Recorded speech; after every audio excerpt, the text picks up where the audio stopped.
Merry meet everyone. Thank you for joining me for this new moon reading.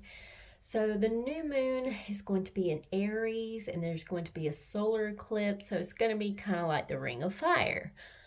This should activate a gateway to a new reality. Doors will open, bringing new opportunities and new pathways.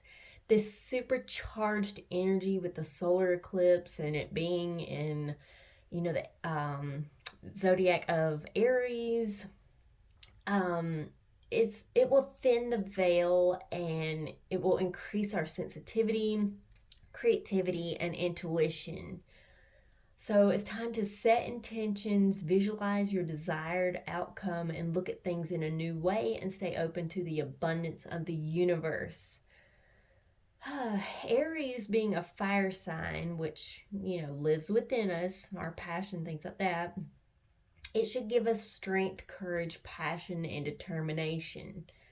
When it burns too strong, though, or if you're burnt out, then the fire can lead to anger, attacks, destruction, and being too impulsive or ego driven. So it's time to stand up for yourself, leap into the new, and find the confidence to enter the new doors that are opening for you. So I have the Game of Thrones deck here today. I thought it would be perfect for this, the fire and the passion and ambition, things like that. So that's why I chose this deck today. So the first card we have is the Six of Coins. So I'm going to flip this around. That way you guys can see the details as I'm reading, but it is reversed. So the Six of Coins, the key meanings is like gifts, support, generosity, and receiving. The reverse Six of Coins would mean money comes, but it goes out just as quickly because of debt or even theft. An additional meaning is money with strings attached. If you do not like the conditions, it may be best to reject the offer.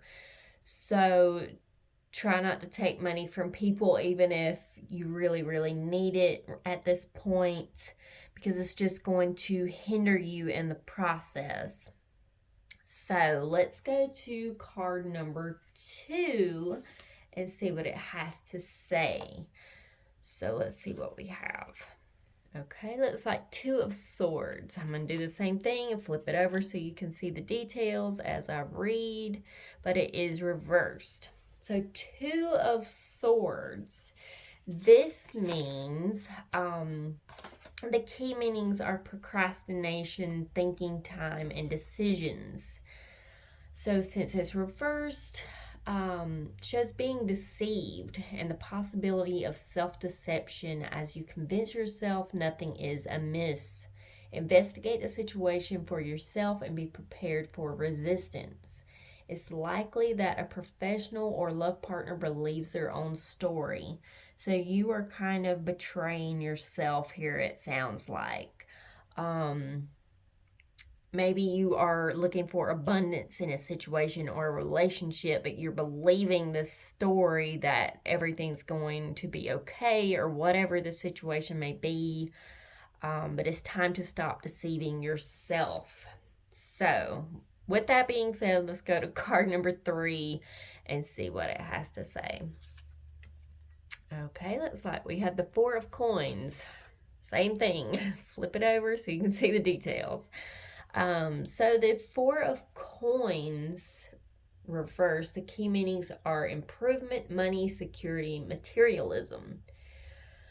So it shows insecurity. This might be because you cannot find regular employment or reorganization at work moves you away from promotion, or more generally, you're finding it tough to save or hold on to money just now. So it sounds like you're being a little impulsive here. It sounds like you're being, you're doubting yourself, with finances. It could be abundance in a situation or a relationship, like I said before, but you just have to kind of, steer a different direction, if that makes sense. It's time to stop doubting yourself. It's time to start saving money. Maybe write down your bills and see, kind of what's going on with your bills. Maybe write down the pros and cons of a relationship or a situation. Um, but it's time to stop believing that story that you keep telling yourself. And I think that this is like negative thoughts, negative feelings, things like that. It's time to let that go. It's time to start being positive, save money, do what it is that you need to do to help yourself in any kind of abundant way, if that makes sense. So, uh, yeah, so believe in yourself. You got this. You can do anything you set your mind to. So, I'm going to move over to the tea of the week and see what we have there. So, tea of the week is olive leaf tea. So, place 20 dried olive tree leaves in a jug. Cover with boiling water and steep for 10 minutes. And this is a refreshing tea. So try this out. See how it is for you. You might not like it. I love olives, so it's going to be pretty strong if you steep it for longer than 10 minutes. I hope everybody enjoyed this reading. I know it's pretty short, sweet, and simple, but I feel like it was pretty straightforward. If anybody has questions, comments, or concerns, please let me know. Please join me next week as I give information about the pagan holiday Beltane, and I will see you next time. Thank you so much for your love and support. Blessed be.